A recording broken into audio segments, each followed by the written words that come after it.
Magandang araw mga bata! Ako si Teacher Sara at ngayong araw ay magkukwento ako sa inyo ng tiyak kapupulutan nyo ng aral. Ang pamagat ng aking kwento ay si Langgam at si Tipaklong.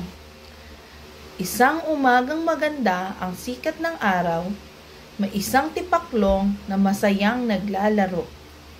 Patalon-talon siya sa damuhan. Di nagtagal, dumaan ang isang langgam. Nakarga-karga ang butil ng bigas. Kaibigan langgam, bakit gawa ka ng gawa? Tingnan mo ako, masayang naglalaro. Halika, maglaro tayo at maganda ang sikat ng araw. Ang anyaya niya sa kaibigang si Langgam. Salamat, mahal kong kaibigan. Ngunit marami pa akong hahakuting pagkain. Kailangan ko itong gawin upang kapag dumating ang tag-ulan ay may sapat akong makakain. Sa gayon, hindi ako gugutumin. Matagal pa iyon. Tingnan mo't napakaganda ng sikat ng araw. Kay sarap-sarap sumayaw. Halika na, pamimilit ni Tipaklong.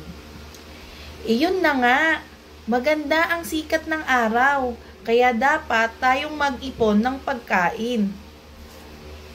At nagpatuloy ang langgam sa paglakad. Naiwan ang Tipaklong na patuloy na naglalaro sa damuhan. Maghapon siyang sasayaw-sayaw at pakanta-kanta. Sumapit ang tag-ulan, walang makain si Tipaklong. Naisip niya ang kaibigang langgam. Marami itong tinipong pagkain. Isang gabi, habang naghahapunan ang langgam, nakarinig siya ng marahang katok sa pintuan. Binuksan niya ang pinto. Ako'y nagugutom at kiniginaw. Parang awa mo na. Kaunting pagkain ako'y iyong bigyan. Ang pagsusumamo ni Tipaklong.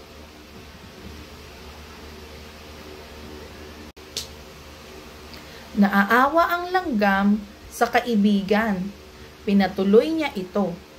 Humanga si Tipaklong sa dami ng pagkaing na itabi ni Langgam. Salamat kaibigan. Ngayon ay alam ko na ang sinasabi mo na habang maganda ang panahon ay dapat mag-ipon. Hindi katulad ko na walang ibang ginawa kundi ang sumayaw-sayaw sa panahon ng tag-araw. Ang wika ni Tipaklong. Mula noon, nagbago na si Tipaklong.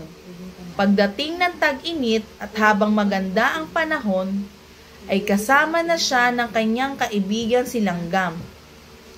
Natuto siyang gumawa at mag-impok.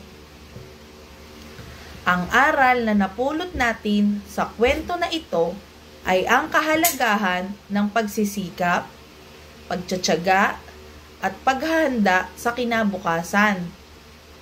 Para sa oras ng pangangailangan, tayo ay may masasandalan. Sana may natutunan kayo sa kwento ko ngayong araw mga bata. At dito na nagtatapos ang aking pagkukwento. Hanggang sa muli mga bata, paalam!